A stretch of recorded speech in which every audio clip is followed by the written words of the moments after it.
ஓம் சாந்தி. November 15, 2024. காலை முரளி பாப்தாதா, மதுபன். இனிமையான குழந்தைகளே, நீங்கள் தந்தையின் நினைவில் எவ்வளவு நேரத்திற்கு இருக்கின்றீர்கள் என்பதை பரீட்சித்து பாருங்கள். ஏனெனில் நினைவு செய்வதில் லாபமும் மறப்பதில் நஷ்டமும் உள்ளது. கேள்வி: பாவ ஆத்மாக்கள் நிறைந்துள்ள உலகில் முற்றிலும் அசாத்தியமான விஷயம் எது? அது ஏன்? பதில்: இங்கே எவரும் தான் புண்ணிய ஆத்மா என்று கூறுவது முற்றிலும் அசாத்தியமாகும். ஏனெனில் உலகம் கலியுகமாகவும் தமோ பிரதானமாகவும் உள்ளது. மனிதர்கள் புண்ணிய செயல்கள் என கருதுபவை உண்மையில் பாவ செயல்களாகும். ஏனெனில் அவர்கள் செய்யும் செயல்கள் ஏதோ ஒரு விகாரத்தின் ஆதிக்கத்திற்கு உட்பட்டதாகும். ஓம் சாந்தி. குழந்தைகளாகிய நீங்கள் பிரம்மாவின் குழந்தைகளும் பிரம்மா குமார்களும் குமாரிகளும் என்பதையும் பின்னர் நீங்கள் தேவர்கள் ஆக உள்ளீர்கள் என்பதையும் புரிந்து கொண்டிருக்கிறீர்கள். நீங்கள் மாத்திரமே இதனை புரிந்து கொண்டிருக்கிறீர்கள், மற்றோர் இதனை புரிந்து கொள்ளவில்லை. பிரம்மா குமார்களும் குமாரிகளுமாகிய நீங்கள் எல்லையற்றதோர் கல்வியை கற்கின்றீர்கள் என்பதை புரிந்து கொண்டிருக்கிறீர்கள். நீங்கள் 84 பிறவிகளுக்கான கல்வியையும் உலக சக்கரத்தையும் கற்பதுடன் நீங்கள் தூய்மையாக வேண்டும் என்ற கற்பித்தலையும் பெறுகின்றீர்கள். இங்கே அமர்ந்திருக்கும் பொழுது தூய்மையாகுவதற்காக குழந்தைகளாகிய நீங்கள் நிச்சயமாக தந்தையை நினைவு செய்கின்றீர்கள். நீங்கள் ஒவ்வொருவரும் உங்கள் இதயத்தை கேளுங்கள். நான் உண்மையிலேயே தந்தையின் நினைவில் நிலைத்திருந்தேனா, அல்லது மாயையான ராவணன் எனது புத்தியை வேறு எங்கேனும் அழைத்து சென்று விட்டானா? தந்தை கூறியுள்ளார், என்னை மாத்திரம் நினைவு செய்தால் உங்கள் பாவங்கள் அழிந்துவிடும். ஆகையால் இப்பொழுது நீங்கள் உங்களை கேட்க வேண்டும், நான் பாபாவின் நினைவில் நிலைத்திருந்தேனா, அல்லது எனது புத்தி வேறு எங்கேனும் சென்றதா? இந்த விழிப்புணர்வு இருக்க வேண்டும். நான் எவ்வளவு நேரத்திற்கு பாபாவின் நினைவில் நிலைத்திருந்தேன்? எங்கு எவ்வளவு நேரத்திற்கு எனது புத்தி வேறு எங்கோ சென்றிருந்தது? உங்கள் சொந்த ஸ்திதியை சோதித்து பாருங்கள். நீங்கள் எவ்வளவு நேரத்திற்கு தந்தையை நினைவு செய்கின்றீர்கள்? அதன் மூலம் மாத்திரமே நீங்கள் தூய்மையாக முடியும். உங்கள் லாப நஷ்ட கணக்கை நீங்கள் வைத்திருக்க வேண்டும். நீங்கள் அதனை பழக்கப்படுத்திக் கொண்டால் நீங்கள் தொடர்ந்தும் நினைவில் இருப்பதுடன் அதை எழுதிக் கொள்வீர்கள். அனைவருமே தமது சட்டை பையில் ஒரு நாட்குறிப்பை வைத்திருப்பதுண்டு. வியாபாரிகள் வைத்திருக்கும் நாட்குறிப்புகள் அனைத்தும் எல்லைக்கு உட்பட்டவை. உங்கள் நாட்குறிப்பு எல்லையற்றதாகும். ஆகையால் உங்கள் அட்டவணையை நீங்கள் குறித்து கொள்ள வேண்டும். தந்தையின் கட்டளை, உங்கள் வியாபாரம் மற்றும் அனைத்தையும் தொடர்ந்தும் செய்யுங்கள். எனினும் என்னை நினைவு செய்யவும் நேரத்தை ஒதுக்குங்கள். உங்கள் கணக்கை சோதித்து தொடர்ந்தும் உங்கள் கணக்கில் லாபத்தை அதிகரித்துக் கொள்ளுங்கள். நஷ்டத்தை ஏற்படுத்திக் கொள்ளாதீர்கள். நீங்கள் யுத்தம் செய்கின்றீர்கள். எனவே ஒரு வினாடி உங்களுக்கு லாபமும் அடுத்த வினாடி நஷ்டமும் ஏற்படுகிறது. உங்களுக்கு லாபமா அல்லது நஷ்டமா ஏற்பட்டது என்பதை உங்களால் மிக விரைவில் அறிந்து கொள்ள முடியும். நீங்கள் வியாபாரிகள், அப்படித்தானே? அரிதாக சிலராலேயே இந்த வியாபாரத்தை செய்ய முடியும். நினைவு செய்வதில் லாபமும் மறப்பதில் நஷ்டமும் உள்ளது. இதனை குறித்து நீங்கள் உங்களை சோதித்து பார்க்க வேண்டும். உயர்ந்ததோர் அந்தஸ்தை பெற இருப்பவர்கள் தாம் எவ்வளவு நேரம் மறந்த நிலையில் இருந்தோம் என்பதை அறிந்து கொள்வதில் அக்கறை கொண்டிருப்பார்கள். அவர் ஆத்மாக்கள் அனைவரதும் தந்தை என்பதையும் அவர் தூய்மையாக்குபவர் என்பதையும் குழந்தைகளாகிய நீங்கள் புரிந்து கொண்டிருக்கிறீர்கள். நாங்கள் உண்மையில் ஆத்மாக்களே. எங்கள் வீட்டிலிருந்து இங்கே இறங்கி வந்த பின்னர் நாங்கள் ஷரீரத்தை எடுத்து எங்கள் பாகங்களை நடிக்கின்றோம். ஷரீரங்கள் அழியக்கூடியவை, ஆத்மாக்களோ அனாதியானவை. எங்கள் சமஸ்காரங்களும் எங்கள் ஆத்மாவிலேயே உள்ளது. பாபா கேட்கின்றார், ஓ ஆத்மாக்களே, ஞாபகப்படுத்தி பாருங்கள். உங்கள் தற்போதைய பிறவியில் சிறு பிராயத்திலிருந்து நீங்கள் தவறான செயல்கள் எதையாவது செய்திருக்கின்றீர்களா? நீங்கள் 3-4 வயதிலிருந்து செய்த செயல்களும், நீங்கள் எப்படி உங்கள் சிறு பிராயத்தை கழித்தீர்கள் என்பதும், நீங்கள் என்ன செய்தீர்கள் என்பதும் உங்களுக்கு ஞாபகம் இருக்கும். முயற்சி செய்து நினைவு செய்து பாருங்கள். எதனையாவது உங்கள் மனசாட்சி உறுத்துகின்றதா? சத்தியுகத்தில் எந்த பாவ செயலும் செய்யப்படுவதில்லை. ஆகையால் அங்கே இவ்வாறு கேட்க வேண்டிய அவசியமில்லை. இங்கே பாவங்கள் தொடர்ந்தும் செய்யப்படுகின்றன. மக்கள் புண்ணியம் என்று கருதும் எதுவும் உண்மையில் பாவமே ஆகும். இது பாவ ஆத்மாக்கள் நிறைந்த உலகமாகும். உங்கள் தொடர்புகளும் பாவ ஆத்மாக்களுடனேயே உள்ளது. புண்ணிய ஆத்மாக்களே இங்கு இருப்பதில்லை. புண்ணிய ஆத்மாக்களின் உலகில் ஒரு பாவ ஆத்மாவேனும் இருப்பதில்லை.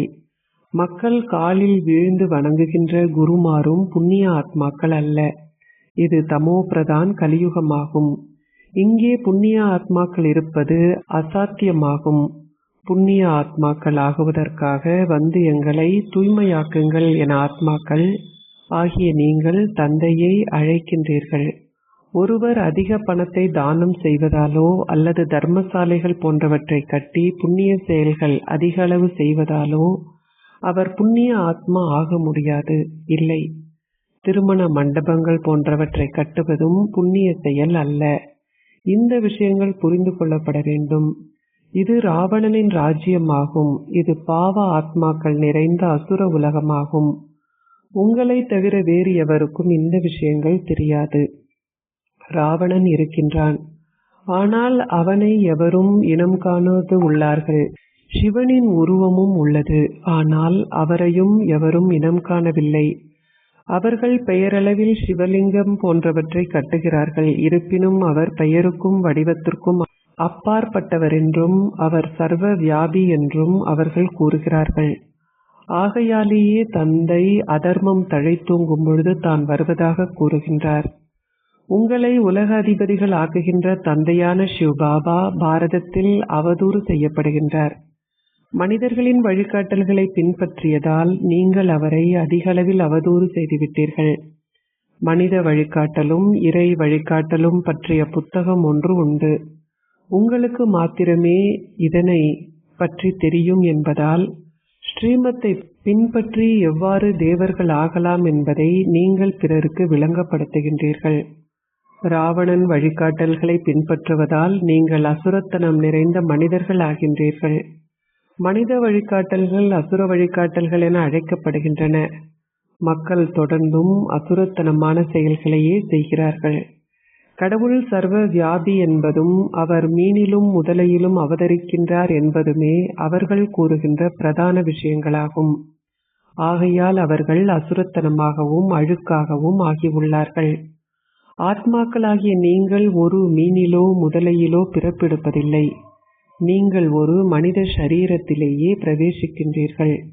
நீங்கள் மீனாகவும் முதலையாகவும் ஆகுவதில்லை என்பதையும், அத்துடன் 8.4 மில்லியன் உயிரினங்களில் பிறப்பெடுப்பதில்லை என்பதையும் இப்பொழுது புரிந்து கொண்டிருக்கிறீர்கள்.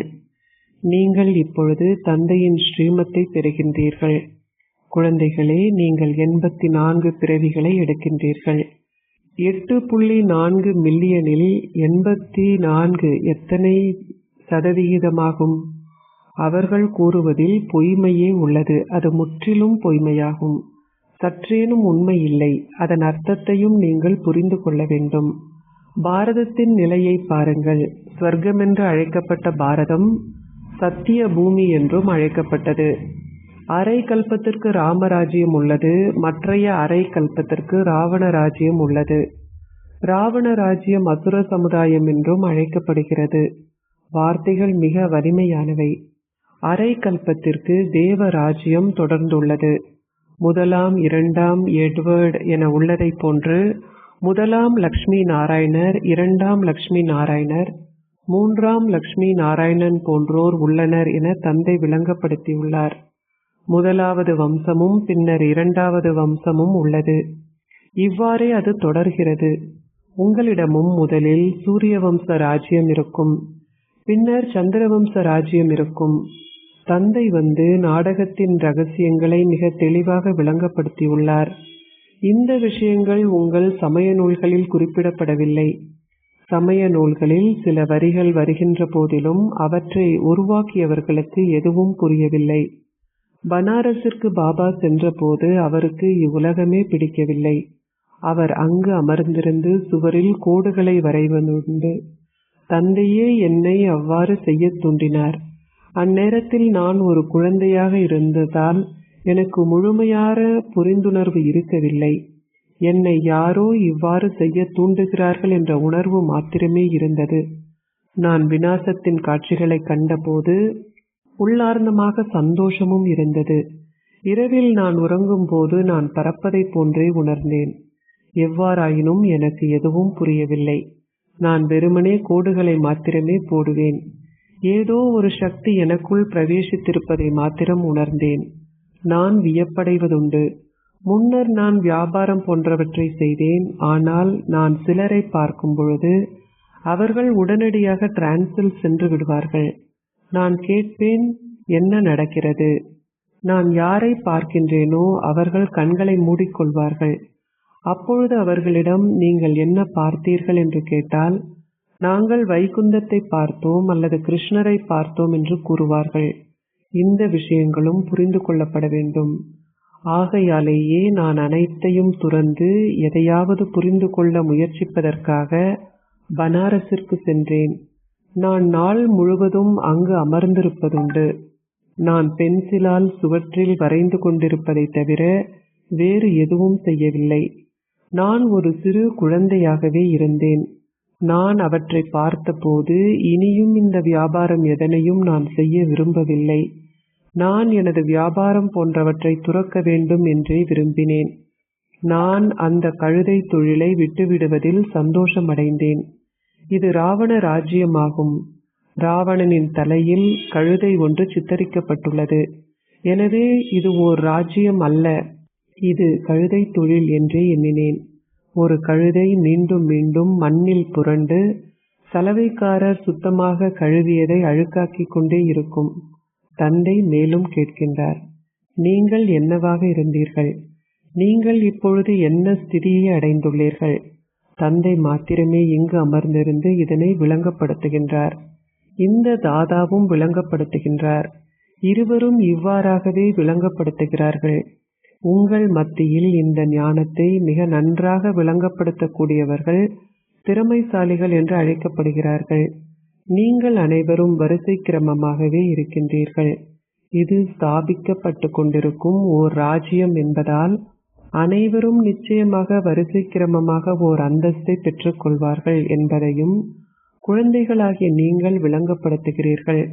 ஆத்மாக்கள் சக்கரம் சக்கரமாக தமது பாகத்தை நடிக்கின்றார்கள். அனைவருமே ஞானத்தை ஒரே மாதிரியாக புரிந்து கொள்வார்கள் என்றில்லை. இந்த ஸ்தாபனை மிக அற்புதமானது. மற்றோர் ஸ்தாபனையை பற்றிய ஞானத்தை கொடுப்பதில்லை. உதாரணமாக, சீக்கிய மதம் ஸ்தாபிக்கப்பட்ட பொழுது ஒரு தூய ஆத்மா பிரவேசித்தார். சிறிது காலத்தின் பின்னர் சீக்கிய மதம் ஸ்தாபிக்கப்பட்டது. அவர்களின் தலைவர் யார்? குருநானக்.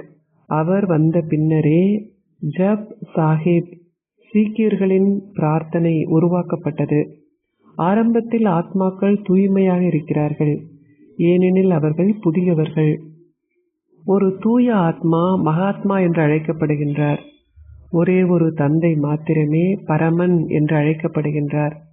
அவர்கள் ஒரு மதத்தை ஸ்தாபித்ததனால் மகான்கள் என்று அழைக்கப்படுகிறார்கள். அவர்களை தொடர்ந்து அவர்களை பின்பற்றுபவர்கள் வரிசை கிரமமாக வருகிறார்கள். 5000 வருடங்களுக்கு முன்னர் புதிய ஆத்மா ஒருவர் வந்து சீக்கிய மதத்தை ஸ்தாபித்தார். அந்த நேரத்தில் எவ்வாறு கிரந்த் இருந்திருக்க முடியும்? சுக்மணி, அதாவது அமைதி துதி பாடல், ஜப் சாஹிப் போன்றன அதன் பின்னரே எழுதப்பட்டிருக்க வேண்டும். அவர்கள் என்ன கற்பிக்கிறார்கள்? அவர்களுக்கு ஆர்வம் உள்ள போது அமர்ந்திருந்து தந்தையை புகழ்கின்றார்கள்.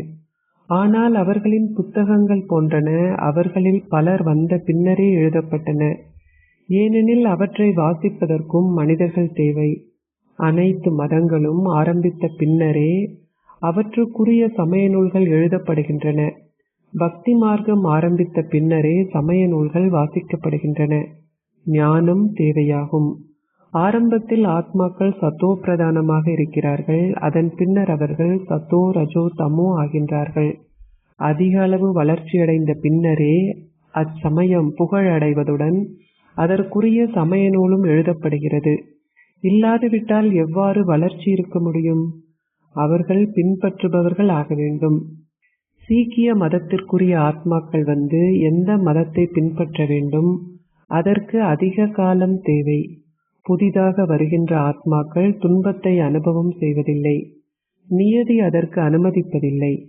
ஆத்மாக்கள் தமது சத்தோப்பிரதான் ஸ்திதியை கடந்து சத்தோ ரஜோ தமோ ஸ்திதிகளுக்குள் செல்லும் பொழுதே துன்பத்தை அனுபவம் செய்கிறார்கள். இதுவே நியதியாகும். இங்கே அவர்கள் கலந்து காணப்படுகிறார்கள்.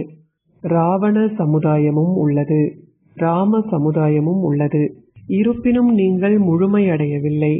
நீங்கள் முழுமை அடைந்ததும் உங்கள் ஷரீரத்தை நீக்குவீர்கள். கர்மாதீத் ஸ்திதியில் உள்ளவர்களுக்கு துன்பம் இருக்க முடியாது. அவர்களால் இந்த அழுக்கான உலகில் வாழ முடியாது. அவர்கள் இங்கிருந்து சென்றாக வேண்டும். இங்கிருப்பவர்கள் கர்மாதீதம் அடையாதிருக்கிறார்கள். அனைவராலும் ஒரே நேரத்தில் கர்மாதீதம் அடைய முடியும் என்றில்லை. விநாசம் இடம்பெற்றாலும் சிலர் எஞ்சி இருப்பார்கள். பிரளயம் இடம்பெற முடியாது. ராமர் செல்லும் போது ராவணனும் சென்று விடுகின்றான் என்று பாடப்படுகிறது. ராவணனின் குடும்பம் மிக பெரியதாகும். உங்கள் குடும்பம் மிக சிறியதாகும். எண்ணற்ற மதங்கள் உள்ளன. உண்மையில் உங்கள் குடும்பமே பெரிதாக இருக்க வேண்டும். ஏனெனில் தேவ தர்மமே முதலாவதாகும். இப்பொழுது அவர்கள் அனைவரும் கலந்து காணப்படுகிறார்கள். பலரும் கிறிஸ்துவர்கள் ஆகியுள்ளார்கள். அங்கு சந்தோஷமும் ஓர் அந்தஸ்தும் கிடைக்கும் என்பதை மக்கள் பார்க்கும் பொழுது அவர்கள் அந்த மதத்திற்கு உரியவர்கள் ஆகிவிடுகிறார்கள். பரசர் வரும்பொழுதெல்லாம் பலரும் கிறிஸ்துவர்கள் ஆகிவிடுகிறார்கள். அவ்வாறே அதிக வளர்ச்சி இடம்பெற்றது. சத்யுகத்தில் ஒரு மகனும் ஒரு மகளுமே இருப்பார்கள். வேறு எந்த சமயமும் அவ்வாறு வளர்வதில்லை. இப்பொழுது பாருங்கள், கிறிஸ்துவர்களே அனைவரிலும் அதிக பலம் வாய்ந்தவர்கள். பல குழந்தைகளை பெற்றெடுப்பவர்களுக்கு பரிசுகள் கொடுக்கப்படுகின்றன. ஏனெனில் இராணுவத்திற்கும் படை வீரர்களுக்குமான தேவை உள்ளது. அவர்கள் அனைவருமே கிறிஸ்துவர்கள். ரஷ்யர்கள், அமெரிக்கர்கள் அனைவருமே கிறிஸ்துவர்கள் ஆவார்கள். இரு குரங்குகள் சண்டை பிடித்த போது இடையில் வந்த பூனை வெண்ணெயை உண்ட கதையும் உள்ளது. இதுவும் நாடகத்தில் உள்ளது. முன்னர் இந்துக்களும் இஸ்லாமியரும் சேர்ந்து வாழ்ந்தார்கள். பிளவு ஏற்பட்ட பொழுதே பாகிஸ்தான் என்றொரு நாடு உருவாக்கப்பட்டது. இதுவும் நாடகத்தில் உள்ளது. இரு நாடுகள் சண்டையிடும் பொழுது அவர்கள் ஆயுதங்களை கொள்வனவு செய்யும் பொழுது இருவருக்கிடையிலும் வியாபாரமும் இடம்பெறுகிறது. இதுவே மிகவும் பிரதான விஷயமாகும். ஆனால் வெற்றி ஈட்டுபவர்கள் நீங்கள் என்பதே நாடகத்தின் நியதியாகும். உங்களை வேறு எவருமே வெற்றி கொள்ள முடியாது என்பது 100% நிச்சயமாகும். மற்ற அனைவரும் அழிந்து விடுகிறார்கள். புதிய உலகில் உங்கள் ராஜ்யமே உள்ளது. அதற்கு தகுதியானவர்கள் ஆகுவதற்காகவே நீங்கள் கற்கின்றீர்கள் என்பதையும் நீங்கள் அறிந்திருக்கின்றீர்கள். நீங்கள் தகுதியானவர்களாக இருந்தீர்கள். ஆனால் இப்பொழுது தகுதியற்றவர்கள் ஆகியுள்ளீர்கள். நீங்கள் மீண்டும் தகுதியானவர்கள் ஆக வேண்டும். மக்கள் பாடுகிறார்கள், ஓ தூய்மையாக்குபவரே வாருங்கள். ஆனால் அதன் அர்த்தம் என்ன என்பதை அவர்கள் புரிந்து கொள்ளாதுள்ளார்கள். இது ஒரு காடாகும். தந்தை இப்பொழுது வந்துள்ளார். அவர் வந்து முட்காட்டை பூந்தோட்டமாக ஆக்குகின்றார். அது தேவ உலகமாகும். இது அசுர உலகமாகும். முழு மனித உலகினதும் ரகசியம் உங்களுக்கு விளங்கப்படுத்தப்பட்டுள்ளது. உங்கள் தர்மத்தை நீங்கள் மறந்துவிட்டீர்கள் என்பதையும், உங்கள் தர்மம் அதர்மம் நிறைந்ததாகவும் உங்கள் செயல்கள் பாவகரமானவையாகவும் ஆகியுள்ளதை நீங்கள் இப்பொழுது புரிந்து கொண்டிருக்கிறீர்கள். செயல்களினதும் பாவ செயல்களினதும் தூய செயல்களினதும் ஆழமான தத்துவத்தை பாபா உங்களுக்கு விளங்கப்படுத்தியுள்ளார். நீங்கள் நேற்று எவ்வாறு இருந்தீர்கள், இன்று நீங்கள் எவ்வாறு ஆகியுள்ளீர்கள் என்பதை நீங்கள் புரிந்து கொண்டிருக்கிறீர்கள். அது நெருங்கி வருகின்றது. அப்படித்தானே? பாபா கூறுகின்றார், நேற்று நான் உங்களை தேவர்கள் ஆக்கினேன். நான் உங்களுக்கு இந்த ராஜ்ய பாக்கியத்தை கொடுத்தேன். அதன் பின்னர் அவை யாவும் எங்கே சென்றன? உங்களுக்கு நினைவுள்ளதா? பக்தி மார்க்கத்தில் நீங்கள் அதிக செல்வத்தை இழந்தீர்கள். அது நேற்றைய விஷயம். உங்கள் உள்ளங்கைகளில் வைகுந்தத்தை தரவே தந்தை வருகின்றார். இந்த ஞானம் உங்கள் புத்திக்குள் நிலைத்திருக்க வேண்டும். உங்கள் கண்கள் உங்களை அதிக அளவில் ஏமாற்றுகின்றன என்று பாபா விளங்கப்படுத்தியுள்ளார். நீங்கள் இந்த ஞானத்தினால் உங்கள் தீய பார்வையை நல்லதாக்கிக் கொள்ள வேண்டும். அச்சா, இனிமையிலும் இனிமையான அன்பிற்குரிய எப்பொழுதோ காணாமல் சென்று இப்பொழுது கண்டெடுக்கப்பட்டிருக்கும் குழந்தைகளுக்கு உங்கள் தந்தை தாயாக இருக்கும் பாப் தாதாவின் அன்பும் நினைவுகளும் காலை வந்தனங்களும். ஆன்மீக தந்தை ஆன்மீக குழந்தைகளான உங்களுக்கு நமஸ்தே கூறுகின்றார். ஆன்மீக குழந்தைகள் ஆன்மீக தந்தைக்கு நமஸ்தே கூறுகின்றோம். தாரணைக்குரிய சாரம் 1. உங்களுடைய எல்லையற்ற நாட்குறிப்பேட்டில் உங்கள் அட்டவணையை குறித்து கொள்ளுங்கள். நான் எவ்வளவு நேரம் நினைவு செய்தேன்? நினைவு செய்ததன் மூலம் எவ்வளவு லாபம் ஈட்டப்பட்டது? நஷ்டம் ஏதும் ஏற்பட்டதா? நினைவு செய்த போது எனது புத்தி எங்கே சென்றது?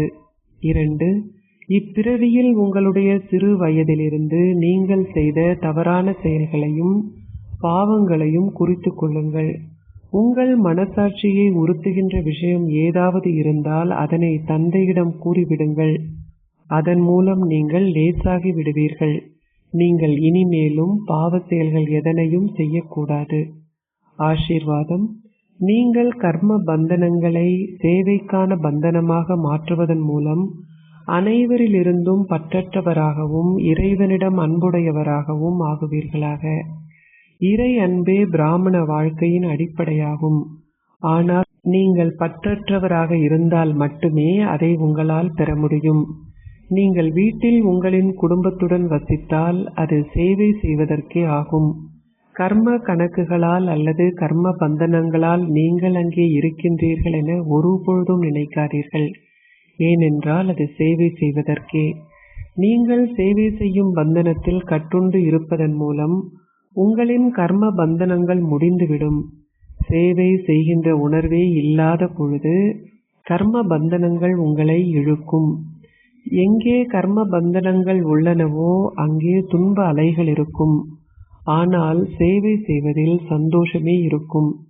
அதனால் கர்ம பந்தனங்களை சேவையின் பந்தனமாக மாற்றி பற்றற்றவராகவும் அன்பானவராகவும் இருங்கள். நீங்கள் இறைவனால் நேசிக்கப்படுவீர்கள். ஸ்லோகம். ஒரு மேன்மையான ஆத்மா தனது சொந்த ஆதிஸ்திதியின் மூலம் ஒவ்வொரு இக்கட்டான சூழ்நிலையிலும் வெற்றி கொள்வார். ஓம் சாந்தி.